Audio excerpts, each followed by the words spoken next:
30 problèmes sur la création de Creation Problemata par Manasseh Ben Israël. Introduction par Seymour Feldman. Traduction du latin par Yannick Pizan. Avant-propos par Walter Hilliger. Narration par Dan Hilliger, CAA. Publié par le Cercle Hilliger, première traduction en français.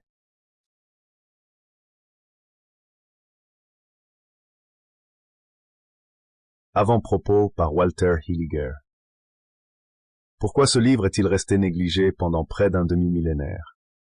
La traduction du De Creation Problemata 1735, 30 problèmes sur la création, a pris plus d'un demi-siècle depuis que Seymour Feldman a étudié la version originale, sans trouver aucun autre érudit hébreu capable de l'aider à la traduire du latin.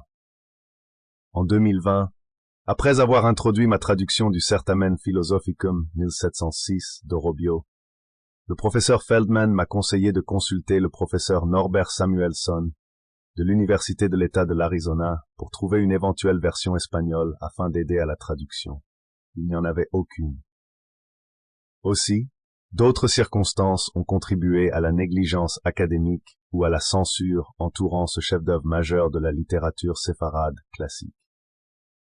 Tout d'abord, pendant 3 siècles, les facultés de lettres classiques et d'études orientales sont restées séparées sur le plan civilisationnel. Et la dédicace au prince de la maison royale d'Orange-Nassau répondait aux critères des livres qui pouvaient remettre en question le nouvel ordre laïque qui a suivi la séparation de l'État et de l'Église. Ainsi, une reconnaissance hétéronome de l'âme, des perfections divines, des anges, etc., issue de l'exégèse biblique et des réflexions en latin, a empêché sa diffusion plus large à cause du matérialisme au sein de l'Académie moderne.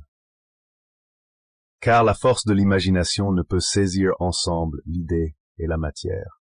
Et cela est prouvé par la démonstration limpide qui explique que Dieu est immatériel, ou par l'existence de la perfection divine dans la singularité du nombre zéro. Ceci étant établi, il est inconcevable pour la faculté imaginative que le génie ou les anges soient immatériels. De plus, le style scolastique sec, son abondance de citations d'un amalgame de sources, représente l'art perdu de la rhétorique classique. Les dérachotes de la tradition séfarade classique ont précédé le langage descriptif et impersonnel actuel, qui emploie des structures figées et mécaniques empruntées à la physique, des structures de phrases simplifiées à l'extrême, ainsi que des verbes banals pour lier des groupes nominaux complexes. Ceci interdit au lecteur tout élément stylistique, intentionnellement planifié ou réfléchi, tel que le syllogisme, l'antimème, la métaphore, la métonymie, la synecdoque, la métalepse, etc. En outre, il y eut aussi un décalage identitaire. Bien que les chercheurs modernes l'aient catalogué à des fins d'archivage comme un livre juif pour un public chrétien, je n'ai trouvé encore personne parmi le clergé ordonné de la Curie de France ou des États-Unis qui soit familiarisé avec la philosophie latine médiévale, incluant l'hébreu de la scolastique de Maïmonide. Leur utilisation du latin vernaculaire leur permet seulement de comprendre la langue classique de leur liturgie. Je n'ai pas non plus trouvé de lecteurs et de chercheurs juifs qui rejetteraient, comme pour un public chrétien, les innombrables citations des idées du Talmud, du Midrash, de la Mishnah ou des anciens sages, y compris Rambam, Radak, Ralbag, Abravanel, Ibn Ezra, etc.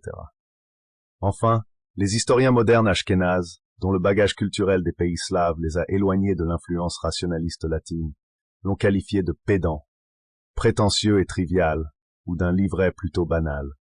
Et ainsi, ils l'ont négligé. Comme Manasseh l'a mentionné dans sa préface au lecteur, ces jaloux, par leur malveillance et leur manque de raisonnement, n'ont atteint aucun autre but que celui, contre leur gré, de me rendre encore meilleur. Comment? Par la démonstration du clivage intellectuel entre la modernité et la pensée classique de Manasseh. Si ce livre était sans intérêt ou trop biblique pour les athées, trop juif pour les chrétiens, trop chrétien pour les juifs, trop scolastique pour les universitaires, ou encore trop académique pour être scolastique, trop médiéval pour être moderne, ou trop moderne pour être orthodoxe, trop philosophique pour être spin, et religieux, ou bien trop religieux pour être de la philosophie. C'est parce qu'il transcende ses frontières. Et maintenant, après près d'un demi-millénaire, il défie aussi la barrière du temps. Sample complete. Ready to continue?